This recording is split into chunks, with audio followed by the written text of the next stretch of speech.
Cet épisode a été créé à partir de l'anglais en utilisant l'intelligence artificielle.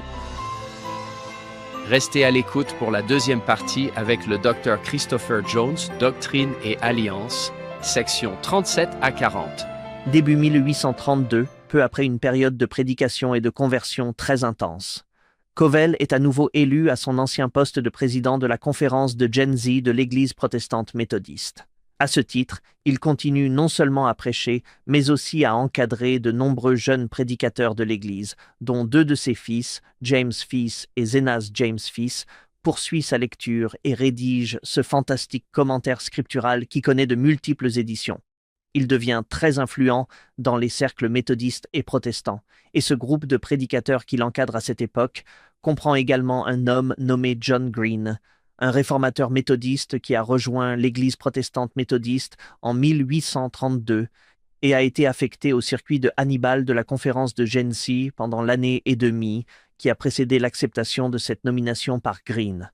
Bien qu'il ait également étudié l'Église du Christ et lu le livre de Mormon, il reçut le livre de Mormon de Samuel H. Smith en juillet 1830.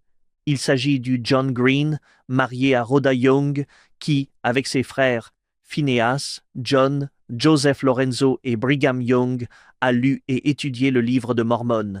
Phineas, Joseph et John Young, comme leur beau-frère John Green, étaient tous des prédicateurs méthodistes qui, selon les termes de Phineas, continuèrent à prêcher, essayant de lier le mormonisme au méthodisme pendant plus d'1 an, avant de finalement conclure qu'ils devaient quitter l'un et s'attacher à l'autre.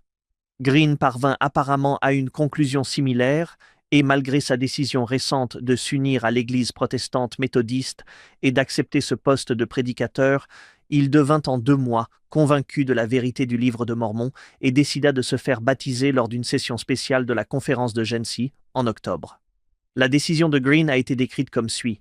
John P. Green ayant quitté la connexion de manière irrégulière, a donc résolu que nous lui retirions la main de la fraternité en tant que président de la conférence de Gen Z. Avant cette réunion, James Covell a certainement joué un rôle dans cette décision. Nous ne savons pas si Covell et Green ont parlé de l'Église, s'ils ont parlé du flirt antérieur de Covell avec l'Église et de la révélation qu'il a reçue, mais nous savons que ces 2 hommes se connaissaient et qu'ils fournissent des exemples contrastés de la façon dont ils ont réagi à ce message.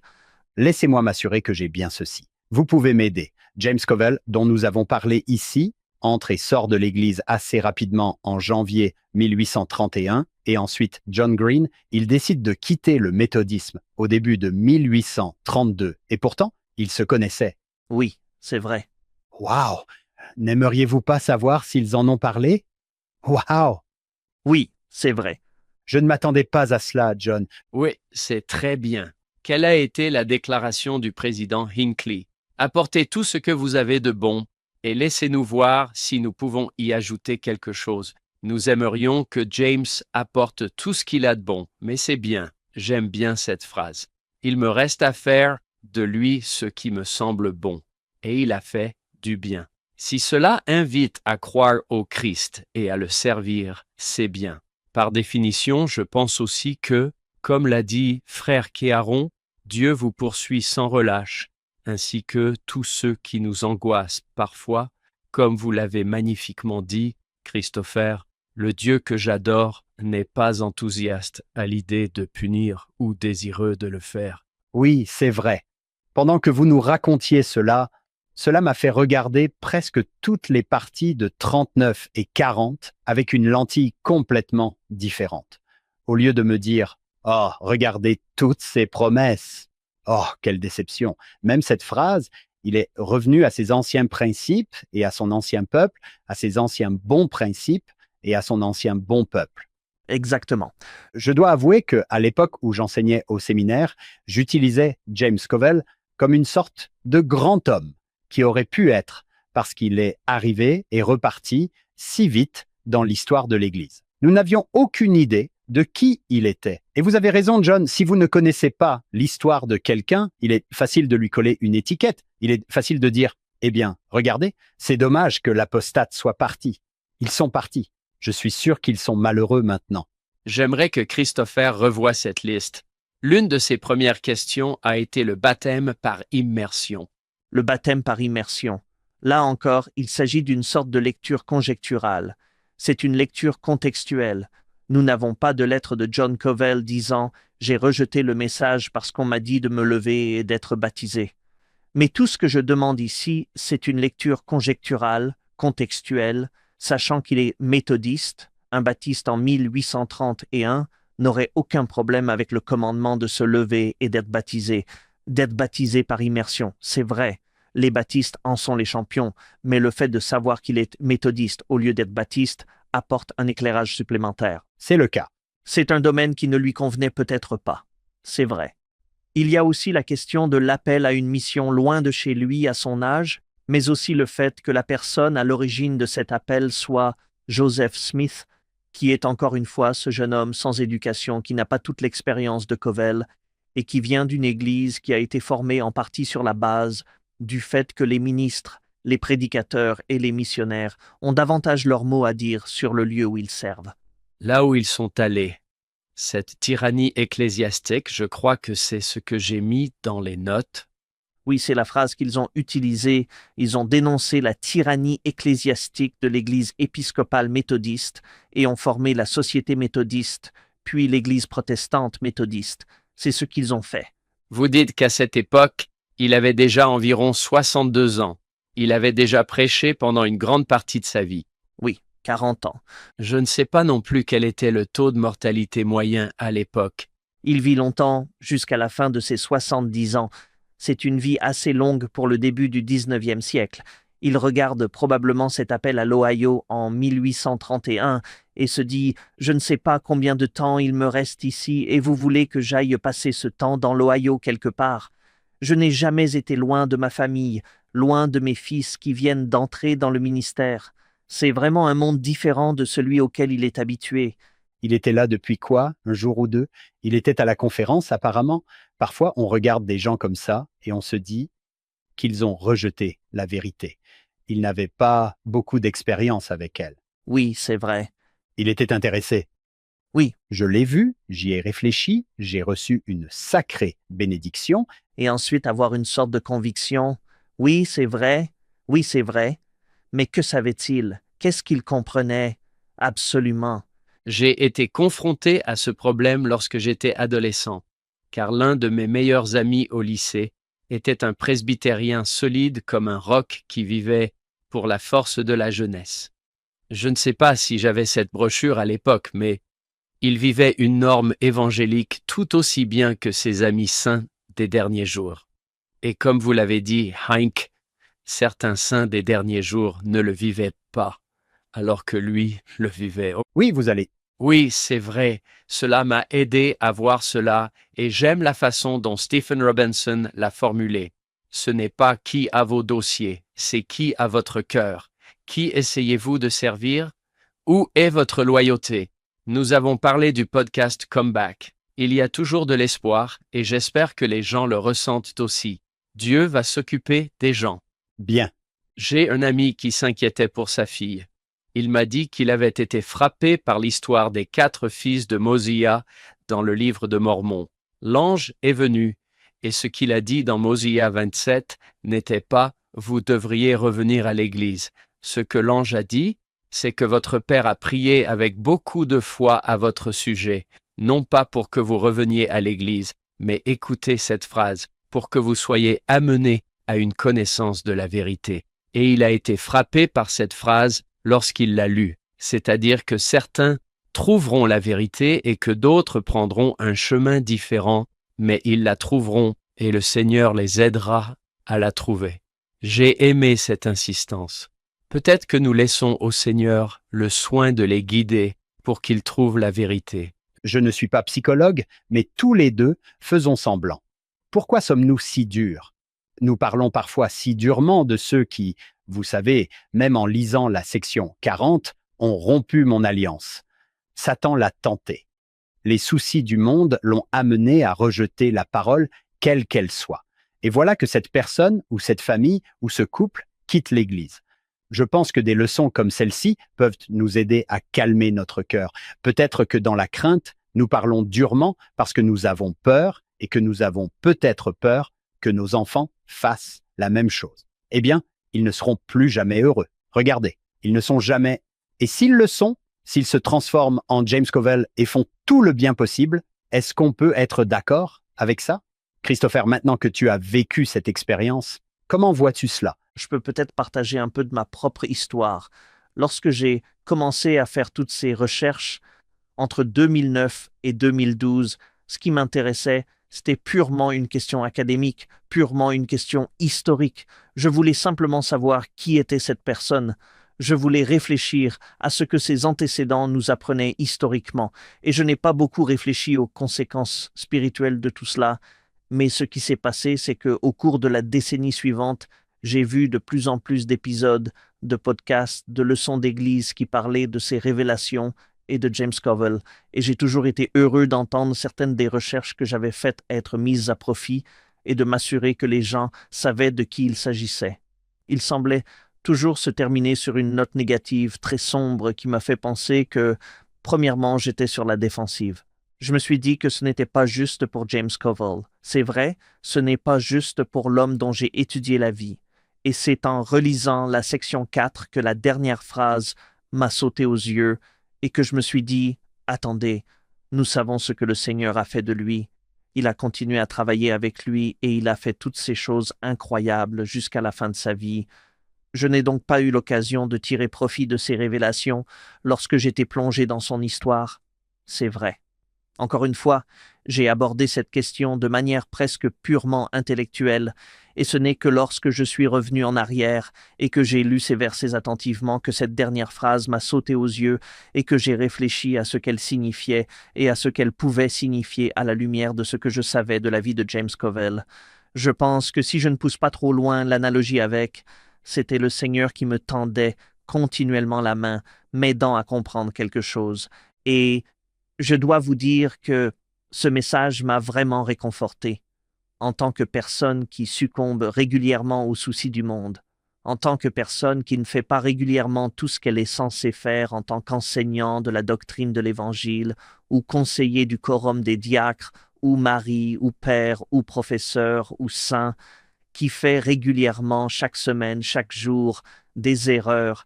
Il est vraiment, vraiment réconfortant de savoir que la main de Dieu est toujours là, que sa grâce s'étend toujours et qu'il peut encore faire beaucoup de bien à travers moi. Même après avoir commis une erreur, c'est un message très, très significatif pour moi en tant que croyant, en tant que saint des derniers jours, en tant que pécheur. Il m'arrive parfois d'entendre un parent me dire « Hé, comment va un tel? Je ne l'ai pas vu depuis des années. » C'est vrai. Comment va votre fils ou votre fille? Et ils me répondent qu'ils ne vont plus à l'église. Parfois, on a un peu les larmes aux yeux, car ils ne s'intéressent plus vraiment à l'église. Et je dis « Oh, vous savez, c'est difficile. » Et ils me répondent « Oui, vous espérez. » Et je pose souvent la même question, est-ce une bonne personne? Dans la quasi-totalité des cas, je réponds que oui, c'est un bon voisin. Ils servent, ils aiment, leur famille fait ce qu'elle fait.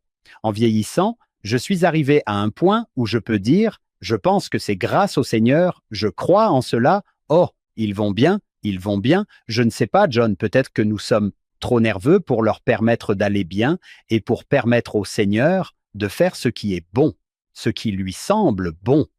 Je n'arrive pas à croire que j'avais l'habitude de lire cette phrase sur un ton aussi inquiétant, faire de lui ce qui me semble bon. Honnêtement, je l'ai lu de cette manière et je veux changer mon état d'esprit en pensant qu'il est évident que nous voulons que les gens restent actifs dans l'Église. Je ne pense pas que quelqu'un qui nous écoute se dise « Oh, vous donnez aux gens la permission de quitter l'Église ». Ce n'est pas notre intention. Non. Nous voulons qu'ils soient dans le temple. Oui, Nous voulons qu'ils bénéficient des bénédictions du temple. Nous en avons déjà parlé. Le Seigneur a dit « Ceci est mon œuvre et ma gloire ». Il n'a pas dit « C'est votre travail et votre gloire de veiller à ce que vos enfants le sachent ». Il a dit « En fait, c'est mon œuvre. Je suis capable de faire mon travail. Le mieux que vous puissiez faire est de le vouloir, mais je suis capable, je suis capable. » S'il nous a demandé d'être patients, nous pouvons l'être et dire au Seigneur Je ne sais pas comment le Seigneur va s'y prendre, mais je lui fais confiance pour faire ce qui lui semble bon avec ceux que j'aime. Il n'est même pas nécessaire de quitter l'Église, de choisir de s'éloigner ou de rompre ses engagements. Je peux avoir du mal à accorder ma grâce ou même mes bons sentiments à mon voisin qui affiche dans son jardin une pancarte politique avec laquelle je ne suis pas d'accord. Et je me dis, comment diable pourrais-tu penser cela ou soutenir cette personne? C'est vrai. Et pourtant, j'ai ces voisins et j'ai pensé ces choses. Et je sais que ces mêmes voisins sont le genre de personnes qui, si j'avais besoin de quelque chose à 3 heures du matin, si un tuyau éclatait dans ma maison, je pourrais les appeler et ils seraient là en un clin d'œil pour m'aider. Pensez-y comme dans ma vie de tous les jours, en étendant cette grâce et en espérant que les autres l'étendent à leur tour vers moi. Et la raison en est que le Seigneur étend cette grâce, parce que le Seigneur aime cette personne. Même si j'ai parfois du mal à retrouver cet amour, j'espère que cette même grâce me sera accordée à la fois par le Seigneur, ce que je crois, mais aussi par les autres. Oui, c'est vrai. Lorsqu'il s'agit de quelqu'un que vous ne connaissez pas, il est facile de dire bien, mais lorsqu'il s'agit de quelqu'un que vous connaissez, lorsqu'il s'agit de votre enfant, lorsqu'il s'agit de votre sœur, lorsqu'il s'agit de votre frère, vous devez faire preuve de délicatesse. C'est ça? Vous dites ce que Christ a dit à l'arrière de ce cours sur la doctrine de l'Évangile. Oh, oh, ce n'est pas juste. C'est vrai. Ce n'est pas juste de dire cela de cette personne. Je pense à ma propre sœur. Je ne pense pas qu'elle m'en voudra de dire cela en Floride. Elle s'est retirée de l'Église et a même retiré son nom des registres de l'Église. Et c'était une personne gentille, bonne et merveilleuse. Elle a pris un chemin différent et j'espérais évidemment, mais il n'y a pas eu un seul moment où j'ai dit, eh bien, oh, vous savez, nous allons devoir vivre sans elle dans la prochaine vie. C'est dommage. Section 38, verset 25. Que chacun estime son frère comme lui-même. C'est un jugement définitif. Nous n'avons pas le droit de le faire. Le président Oakes nous a enseigné qu'il s'agit d'un jugement final et que le Seigneur est là pour le long terme. Il faut que je vous parle un peu plus de ma sœur. Comme je l'ai dit, elle a quitté l'Église, est devenue inactive, a complètement effacé son nom des registres et a vécu sa vie. Elle a toujours été une bonne personne, une âme bienveillante. Et je pense que le Seigneur l'utilisait dans son œuvre, où qu'elle soit. À un moment donné, elle a décidé d'aller à l'église, pas à notre église, mais à l'église. Elle a trouvé une église chrétienne locale. Le prédicateur était fantastique et elle l'appréciait vraiment. Elle aimait la chorale. Je me souviens que ma mère m'a dit « Je ne sais pas quoi penser de tout cela ». Elle aime vraiment son église chrétienne. J'ai dit « Maman, c'est fantastique, c'est génial, je suis contente qu'elle le fasse ». Eh bien, elle va à cette église. Je crois que cela fait quelques années qu'elle y va. Un jour, je pense que ce pasteur, je ne sais pas à quoi il pensait, il ne devait pas connaître ses antécédents, mais il a donné un message sur les Mormons. Il a dit que nous savons que les Mormons ne seront pas au paradis. Ma sœur, qui n'est pas timide, se lève au milieu de l'église. Oh, pardon, elle a dit, excusez-moi, mon père est le meilleur homme que j'ai jamais connu. Elle a dit, il va au paradis. Elle a pris la main de son petit garçon et lui a dit, viens, allons trouver l'église mormone, et elle est partie. Depuis, elle est revenue un peu à l'activité. Je pense simplement qu'il faut laisser le Seigneur faire ce qu'il a à faire. Laissons ce plan se dérouler, et il se déroule à merveille. Il a fait d'elle ce qui lui semblait bon. Elle a été amenée à la connaissance de la vérité. Et vous ne pensez pas tous les deux, lorsque nous pensons de cette façon, que non. Et ne pensez-vous pas tous les deux, lorsque nous pensons de cette façon que, oh non, ils sont coupés pour toujours. Nous commençons à nous comporter envers eux d'une manière qui est, j'ai envie de dire, exagérée ou presque un peu irrationnelle, n'est-ce pas? Oh, vous devez revenir. Nous n'aurons pas notre famille pour toujours. Et nous disons des choses comme ça. Cela peut blesser. Cette discussion m'a fait penser à une citation de Joseph Smith que j'aime beaucoup. Il dit « Quelle gloire pour les principes de la justice ! Nous sommes pleins d'égoïsme. Le diable nous flatte en nous faisant croire que nous sommes très justes, alors que nous nous nourrissons des fautes des autres. Et merci à tous d'avoir organisé ce festin. Non, en voici une autre.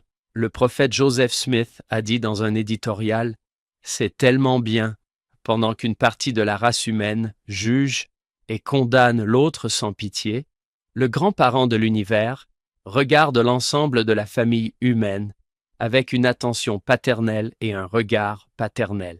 Il les considère comme sa progéniture, et sans aucun de ces sentiments contractés qui influencent les enfants des hommes et qui font que, entre guillemets, parce que c'est tiré du sermon sur la montagne, son soleil se lève sur les méchants et sur les bons, et qu'il envoie la pluie sur les justes et sur les injustes, il tient les rênes du jugement entre ses mains. Il est un sage législateur et il jugera tous les hommes non pas selon les notions étroites et contractées des hommes, mais selon les actes accomplis dans le corps, qu'ils soient bons ou mauvais, ou que ces actes aient été accomplis en Angleterre, en Amérique, en Espagne, en Turquie ou en Inde. C'est la version longue de l'histoire de l'Église. Volume 4. Je lis la section 39 en jetant un coup d'œil sur cette promesse faite à James Covell à propos de toutes les choses qui se sont encore produites. Je lis le verset 13. « Tu es appelé à travailler dans ma vigne pour faire naître Sion, afin qu'elle se réjouisse sur les collines et que fleurisse. » Puis, au verset 17, « Tu dois travailler de toutes tes forces ce qu'il a fait et appeler des ouvriers fidèles dans ma vigne. Ce qu'il a fait pour qu'elle soit taillée pour la dernière fois, verset 19, va crier d'une voix forte. Le royaume des cieux est proche. Il y a tant de choses qu'il a faites par la suite. J'aime cette façon miséricordieuse de voir les choses. Hank, quand j'étais évêque, j'empruntais parfois une phrase à Star Trek. Ok, écoutez-moi les gars. D'accord. Lorsque le capitaine Kirk quittait la passerelle, et je suppose qu'il s'agit d'une phrase de commandement courante dans les marines du monde entier, il disait « Vous avez le contrôle ». Il y a eu des moments où je disais au Seigneur « Vous avez le contrôle ». C'est que je savais qu'il était meilleur que moi. Je pouvais en toute confiance lui confier la tâche et lui dire « J'ai fait de mon mieux, vous avez l'arnaque ». Parfois, je ne pouvais pas dormir. Alors je dirais, je ne sais pas si le fait de rester assis ici à m'inquiéter va faire du bien à la congrégation. Probablement pas. Donc, vous avez le contre-discours « Bonne nuit ». Est-ce que ça a un sens pour vous? Ou est-ce que c'est trop intello? Oh, j'adore ça. Je ne pense pas qu'il soit possible de faire plus intello que ce que j'ai fait au cours de l'heure et demie qui vient de s'écouler. Je pense donc que c'est bon. J'ai dit que j'espérais qu'une lecture attentive de ces versets avec une compréhension de l'histoire et de la biographie de cette personne, à cette époque particulière, nous amènerait à relire et à réfléchir à nouveau sur ces versets particuliers, sur ces révélations particulières. J'espère que je me suis bien fait comprendre, mais je tiens à souligner à nouveau que ce qui rend vraiment possible cette lecture de la dernière phrase de la section 40, c'est le fait de connaître James Covell. Je donne un cours, Histoire 205, Introduction à l'histoire familiale et à la généalogie. Et le plus grand défi auquel je suis confronté au départ est d'amener les étudiants à considérer l'histoire familiale comme quelque chose de plus que des noms et des dates. Ils veulent trouver les noms, les dates et apporter la carte qu'ils ont imprimée au temple. Ce sont des objectifs louables et valables, n'est-ce pas? Mais ce que je m'efforce constamment de leur faire comprendre, c'est que le commandement de tourner nos cœurs vers nos pères, de tourner nos cœurs vers nos ancêtres, doit signifier quelque chose de plus que le simple fait de griffonner des noms et des dates et de les entrer dans le moteur de recherche de la famille. Cela doit même inclure quelque chose de plus que le simple fait de porter ces noms au temple. Aussi important que soit ce travail, je leur dis que ce que je pense en réalité, c'est que tourner son cœur vers ses ancêtres, c'est vraiment apprendre à les connaître, c'est apprendre à les connaître en tant qu'individus tridimensionnels, pleinement formés, qui ont vécu, qui ont lutté, qui ont pleuré, qui ont ri, qui se sont réjouis et qui finalement sont morts. Et si nous ne le faisons pas, c'est que nous n'avons pas pleinement tourné notre cœur vers eux. Il y a cette belle citation du président Joseph Fielding Smith dans les années 1960, et vous pouvez imaginer ce qu'était la technologie informatique dans les années 1960. Il écrit à un président de pieux et lui dit « Peu importe que les ordinateurs puissent faire tout votre travail d'histoire familiale à votre place, il incombe toujours à chaque saint des derniers jours de tourner son cœur vers ses ancêtres et d'apprendre à les connaître. James Covell n'est pas mon ancêtre, mais le fait d'apprendre à le connaître en tant que personne, à savoir qui il était, quel était son passé, pourquoi il s'intéressait à l'Église, pourquoi il a finalement décidé de la quitter, et ce qu'il a fait par la suite a entièrement remodelé la façon dont nous lisons ces versets. Et cela est possible pour chaque section des doctrines et alliances. Si nous nous permettons, si nous prenons le temps dans notre étude de ne pas nous contenter d'une lecture rapide et de nous présenter au cours de doctrine évangélique le dimanche, de ne pas nous contenter d'écouter 1 ou 2 épisodes de podcast à ce sujet, mais d'approfondir et d'apprendre à connaître ces personnes, que ce soit Joseph Smith ou Emma Smith ou James Covell ou Sidney Rigdon, d'apprendre à connaître qui ils étaient.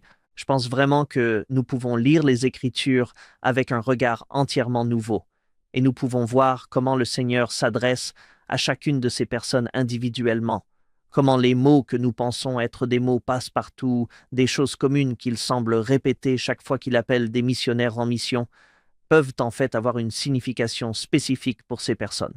Ce n'est pas un travail facile, mais je pense que c'est un travail qui en vaut vraiment la peine. C'est plus que de l'histoire pour l'histoire. C'est de l'histoire parce que la compréhension de cette histoire, de ce contexte, de qui étaient ces gens, donne vie à ces révélations et nous aide vraiment à les apprécier d'une manière que nous ne pourrions pas apprécier autrement. Comme vous l'avez dit, Christopher, nous avons la connaissance d'un Dieu miséricordieux, et je suis retourné à la section 38 et j'ai regardé le verset 14. J'ai une phrase surlignée. Il dit « C'est pourquoi je vous dis ces choses et vous êtes bénis, non pas à cause de votre iniquité, ni de vos cœurs d'incrédulité. » Il dit donc que vous êtes bénis. Ce n'est pas à cause de vos actions ni de votre cœur, car en vérité, certains d'entre vous sont coupables devant, et ensuite cette phrase, mais je serai miséricordieux envers vous dans votre faiblesse. Voilà le Dieu que nous adorons. Un Dieu qui nous regarde tous dans nos faiblesses et qui nous dit « Oh, je t'aime. Oui, c'est vrai. Je serai miséricordieux envers vous. » Et encore une fois, James Covell est là. Il entend cette révélation. Il entend ces mots. Se sent-il réconforté par ces paroles, même après avoir pris d'autres décisions, vous savez, plus tard dans sa vie? Se souvient-il de ce message que Dieu a délivré par l'intermédiaire du prophète Joseph Smith en janvier 1831? Croit-il que Dieu travaille toujours avec lui, qu'il est miséricordieux envers lui dans sa faiblesse? Qu'il comprenne ou non qu'il s'agit d'une faiblesse, j'imagine que ce sont là des mots dont lui et nous tous pouvons tirer de la force et de l'espoir. Oui, dans la parabole du fils prodigue, John, vous la connaissez mieux que moi. Qu'est-ce qui ramène le fils prodigue à la maison? Ce n'est pas « Oh, quand je rentre à la maison, mon père va être furieux contre moi » ou « Oh, je dois rentrer à la maison parce que mon père sera fier de moi. » C'est mon père qui est si bon, même avec des employés. C'est Léhi qui plaide avec Laman et Lémuel, avec toute la tendresse d'un parent. Le chemin de la maison était toujours ouvert et disponible. Il savait qu'il serait le bienvenu. Je sais à quel point mon père est bon et je rentrerai chez moi. Je ne voudrais pas être un fils, je serai un employé. Oui, je serai travailleur journalier. Mais il est tellement bon, je ne sais pas, c'est peut-être un peu exagéré, mais je peux presque entendre James Covell de l'autre côté dire à Christopher Jones « S'il te plaît, raconte mon histoire. Je veux que cette histoire soit racontée. » Je vais vous raconter une anecdote dans ce sens. Au cours des semaines, des mois et des années qui ont suivi la publication de l'article en 2012, j'ai reçu des dizaines et des dizaines de courriels de personnes me remerciant pour l'article, me remerciant pour la recherche. Certains provenaient de hauts responsables de l'Église, 2 sont arrivés, l'un d'un très haut responsable de l'Église et l'autre 5 minutes plus tard d'un dissident public très connu de l'Église, et tous 2 ont écrit et j'ai reçu ces courriels à 5 minutes d'intervalle et j'ai pensé « Oh, c'est assez intéressant ». L'une des lettres les plus significatives est arrivé dans ma boîte de réception quelques années après sa publication et provenait d'une descendante de James Covell. Elle m'a dit qu'elle avait fait des recherches généalogiques sur lui, qu'elle était tombée sur mon article et qu'il avait révélé tout un aspect de sa vie dont elle et sa famille ne savaient rien. Savoir qu'une partie des recherches que j'avais effectuées était arrivée, vous savez, sur le pas de la porte virtuelle de ses descendants, et qu'ils avaient appris à connaître un peu mieux leur ancêtre grâce à ces recherches, c'était un lien très très significatif à établir. Nous ne savons donc jamais qui nous allons toucher par ce que nous partageons et ce que nous faisons, mais tout cela fait partie, je pense, du fait que Dieu tend continuellement la main et travaille à travers nous pour apporter tout le bien qu'il peut. Oui. Oh, c'est merveilleux. Christopher, si vous le voulez bien, nous allons vous poser une dernière question avant de vous laisser partir. On entend parfois dire que si l'on étudie l'histoire de l'Église, on risque de perdre sa foi. Pourtant, vous êtes ici. Vous êtes un historien professionnel formé. Je suppose que vous en savez beaucoup sur l'histoire de l'Église, mais je sens que vous êtes un croyant. Ce récit s'effondre en quelque sorte. Dans votre situation, qu'avez-vous vu dans l'histoire de l'Église qui vous a ému? C'est une très bonne question. Je tiens à dire d'emblée que je pense qu'il y a des questions très réelles et très difficiles dans le passé de l'Église, et je compatis entièrement avec ceux qui rencontrent ces informations et qui luttent avec ce qu'ils apprennent, parce que cela touche au cœur de leurs croyances concernant l'Église, son histoire inspirée, la nature des prophètes et de la prophétie, etc. Je compatis. J'ai moi-même lutté avec ces questions au fil des ans, et je ne veux pas que quiconque pense qu'il est mauvais d'avoir ces questions, de les poser ou même de lutter avec elles. Je pense que, d'un point de vue historique, et je mets ici mon chapeau d'historien, l'histoire de l'Église de Jésus-Christ des Saints des derniers jours, l'histoire de ce mouvement, en ce qui concerne les personnes qui l'impliquent, est probablement mieux abordée comme l'histoire de personnes faisant de leur mieux pour mettre en œuvre ce que Dieu leur a demandé de faire. D'accord? Et je ne veux pas retirer Dieu de l'équation en disant cela, mais plutôt respecter l'action de l'homme. En cours de route, il y a des trébuchements, des chutes et des erreurs. Il y a aussi beaucoup de choses merveilleuses, vraiment fantastiques, pour ceux qui sont actuellement en pleine lutte. Je vous implore de trouver une communauté de personnes sympathiques, aimables, généreuses, et pas seulement pour vous dans vos difficultés, mais aussi sympathiques et aimables pour ceux que vous rencontrez au fur et à mesure que vous en apprenez davantage sur eux. Pour Joseph Smith ou Brigham Young ou Emma Smith ou n'importe quelle personne ou n'importe quel événement. Il y a des historiens comme moi qui aimeraient rendre service si possible. Lorsque j'ai traversé mes propres périodes de lutte et de crise au début de ma vie, lorsque j'ai découvert certaines de ces informations pour la première fois, certains des aspects les plus difficiles de l'histoire de l'Église, j'ai pu compter sur une communauté d'amis qui m'a aidé à surmonter ces difficultés, une communauté à laquelle je pouvais poser des questions difficiles à des personnes en qui j'avais confiance. Certains d'entre eux étaient des professeurs de l'université BYU, d'autres des étudiants de 3e cycle, des saints des derniers jours, qui étudiaient ce passé. Je pouvais leur faire confiance parce qu'ils savaient spirituellement ce que je vivais, mais aussi intellectuellement ce avec quoi je luttais. Ce sens de la communauté m'a sauvé plus d'une fois, car Dieu a placé ces personnes dans ma vie pour m'aider et j'ai essayé de faire la même chose pour les autres. Ce n'est pas la question que vous avez posée, ce n'est pas une réponse à la question que vous avez posée. Vous avez demandé à Hank ce que j'ai trouvé dans l'histoire de l'Église qui m'a inspiré, qui m'a assuré ou qui a confirmé mon témoignage. Je lis l'histoire de l'Église. Je l'étudie comme l'histoire de Dieu intervenant dans l'histoire de l'humanité et des hommes faisant de leur mieux pour donner un sens à ce que Dieu leur dit. C'est moi qui tente de faire grâce à des personnages historiques qui font de leur mieux pour appliquer les commandements de Dieu. Quand on y pense de cette façon, je vois l'histoire de l'Église. Je la célèbre non pas parce qu'elle efface, rejette ou excuse les aspects les plus difficiles de l'histoire de l'Église, quels qu'ils soient pour les individus, mais parce qu'elle me confirme, me montre, me donne des exemples de Dieu qui travaille continuellement avec les gens. Et c'est ce dont nous avons passé tant de temps à parler ici aujourd'hui, à savoir que Dieu n'abandonne pas les gens. Ce n'est pas facile parce qu'il y a beaucoup de gens dans l'histoire qui ont fait des choses vraiment, vraiment méprisables. Je ne cherche pas à excuser leurs actes. Je ne pense pas devoir prétendre que telle personne n'a pas réduit en esclavage tel autre ou que tel autre n'a pas commis un crime violent contre tel autre. Mais je peux essayer de comprendre qui étaient ces personnes et je peux essayer de les voir comme je pense que notre Père céleste nous voit, c'est-à-dire comme ses enfants, qu'il aime et dont il se soucie. Même lorsque nous commettons des erreurs, même lorsque nous choisissons de suivre nos anciens principes et nos anciennes personnes, même lorsque nous ne répondons pas à ce qu'il nous incite à faire. Oui, je peux dire que je me rapproche de Dieu parce que je suis plus enclin à regarder les gens avec douceur. Oui, j'aime cela. La douceur est une bonne chose.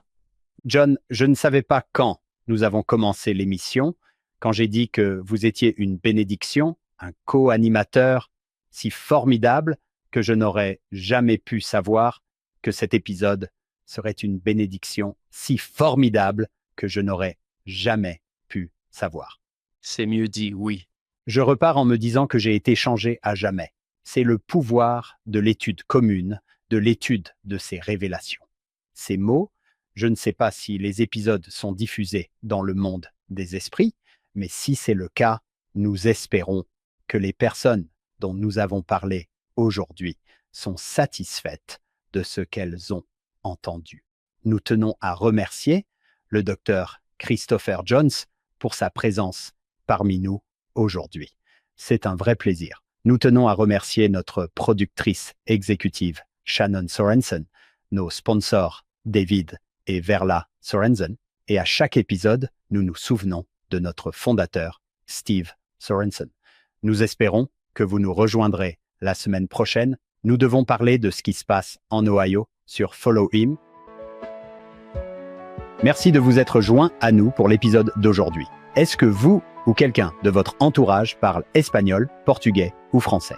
Vous pouvez désormais regarder et écouter notre podcast dans ces langues.